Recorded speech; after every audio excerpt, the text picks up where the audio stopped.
జగన్మోహన్ రెడ్డికి వస్తున్న ప్రజాదరణ చూడలేకే ఈ ప్రభుత్వం జగన్మోహన్ రెడ్డి యాత్రలకు పర్మిషన్స్ ఇవ్వట్లేదని చెప్పేసి అయితే వైసీపీ మాట్లాడుతుంది. ప్రజాదరణ ఎవరికి ఉండదండి? లోకేష్ గారికి ఉండదా? చంద్రబాబు గారికి ఉండదా? పవన్ కళ్యాణ్ గారికి ఉండదా? ఒక సినిమా హీరో వస్తే ఉండదా? ఎందుకు ఒక సీనియర్ జర్నలిస్టు వెళ్తే ప్రజాదరణ ఉండదా? ప్రజాదరణ ఉంటుంది, అందరికీ ఉంటుంది. రెచ్చగొట్టేటటువంటి ప్రజాదరణ చేయాలంటే ప్రతి ఒక్కళ్ళు చేయగలుగుతారండి. ప్రజాదరణ ఇది ఒక ముసుగు. ప్రజాదరణ అనేటటువంటిది కాదు. ఇది ప్రజాదరణ ఉంటే దానికి నీ బాధ్యత ఏంటి? ప్రజల్ని నిన్ను అభిమానిస్తున్నారు, ఓకే. ప్రజలు అభిమానించినప్పుడు మీరెంత బాధ్యతగా ఉండాలి? జగన్మోహన్ రెడ్డి గారు ఎందుకు ఆ బాధ్యతను మర్చిపోతున్నారు? అంటే ప్రజాదరణ మీకు పణంగా పెట్టాలా? ప్రజలు మీకోసం ప్రాణాలు పోగొట్టుకోవాలా? మీకోసం రోడ్డు మీదకి వచ్చినందుకు రాష్ట్రం దివాలా తీయాలా?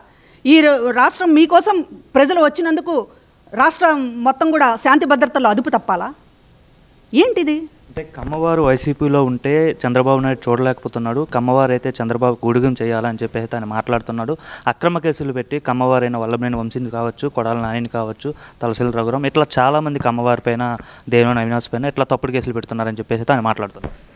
కమ్మ అమరావతి రాజధాని కమరావతి అని ఒక సామాజిక వర్గం మీద మిగతా కులాలందరూ ద్వేషాన్ని నింపుకునేటటువంటి ప్రయత్నం చేసింది జగన్మోహన్ రెడ్డి గారు కాదా? అదేవిధంగా గ్రామ స్థాయిలో కమ్మ అయితే చాలు కొల్లబొడి చేయొచ్చు అనేటటువంటి పద్ధతిలో పోలీసులకి ఒక మౌఖికంగా ఒక ఆర్డర్స్ ఇచ్చినటువంటిది జగన్మోహన్ రెడ్డి గారి ప్రభుత్వం కాదా? కమ్మ కాంట్రాక్టర్ అయితే బిల్లులు ఆపేయొచ్చు అని చెప్పింది జగన్మోహన్ రెడ్డి గారి ప్రభుత్వం కాదా? జగన్మోహన్ రెడ్డి గారు వెనుకున్నటువంటి ఒక లావు కృష్ణదేవరాయలు గారు, లేకపోతే మరి రాజశేఖరు, లేకపోతే వసంత కృష్ణ ప్రసాద్, గరటయ్య గారు, లేకపోతే వాసిరెడ్డి పద్మ, వీళ్ళందరూ కమ్మవాళ్ళు అయినందుకే కదా రాచి రంపాన పెట్టి మీ ద్వేషాన్ని అంతా కూడా వెళ్ళగక్కారు. ఎలక్షన్ కమిషన్కి కమ్మ కులాన్ని ఆపాదించారు. ఇవాళ ఎందుకు కమ్మ వాడు పోయి కమ్మ వారు అని వచ్చేసింది నోటంబటి? అమ్మని కమ్మని దెబ్బ అనేటటువంటిది పాఠం ఎన్నికల్లో నేర్చుకుని ఇవాళ నా పక్కన ఈ కమ్మవాడున్నాడు, ఈ పక్కన కమ్మవాడున్నాడు అని లిస్టు చదువుతున్నారు జగన్మోహన్ రెడ్డి గారు ఆశ్చర్యకరంగా. ఒక సామాజిక వర్గాన్ని టార్గెట్ చేసి ఎవరైనా ఈ రాష్ట్రంలో బాధ్యత లేని మనుషులు ఇలాగే ఉంటారు.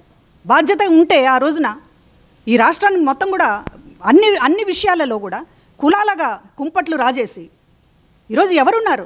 కేసుల్లో ఎవరున్నారు? అపోజిషన్లో ఉంటే కమ్మ నాయకులను దువ్వటం, ఊసిగొల్పడం, అధికారంలోకి రాగానే తొక్కిపట్టడం, ఇది జగన్మోహన్ రెడ్డి గారి నైజం. ఇవాళ కేసులు ఎదుర్కొంటున్నది ఎవరు?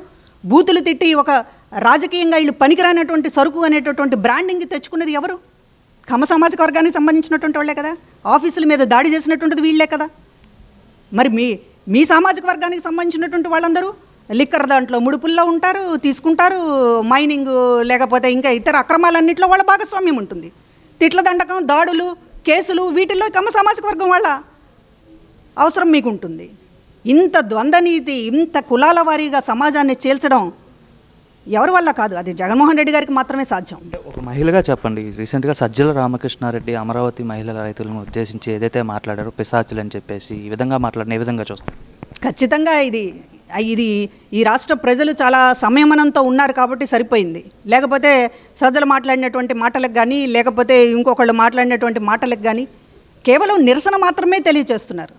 ఇది ప్రజల విజ్ఞత అని అర్థం చేసుకోవాలి, చేతకంతనం కాదు.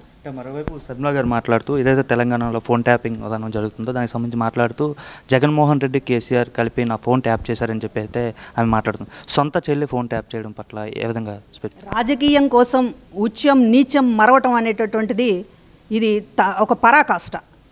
ఫోన్ ట్యాపింగ్లు అనేటువంటి అంటే ఈ రాష్ట్రానికి సంబంధించినటువంటి రహస్యాలను కూడా మొత్తం కూడా కుటుంబంలో రహస్యాలు, ఇతర పార్టీలకు సంబంధించినటువంటి పర్సనల్ వ్యవహారాలు, రహస్యాలు అన్నిటినీ విని దాన్ని ఒక పొలిటికల్ ఎజెండాగా టార్గెట్ చేసుకుని చేసేటటువంటి ఒక దిక్కుమాలిన రాజకీయం జగన్మోహన్ రెడ్డి గారు చేశారనేదే మనకు తెలుస్తుంది. దిక్కుమాలిన రాజకీయం, ఇదేమీ రాయలసీమ పౌరుష రాజకీయం కాదు. ఇది ఒక దిక్కుమాలిన దరిద్రపు రాజకీయం జగన్మోహన్ రెడ్డి గారు చేశారు.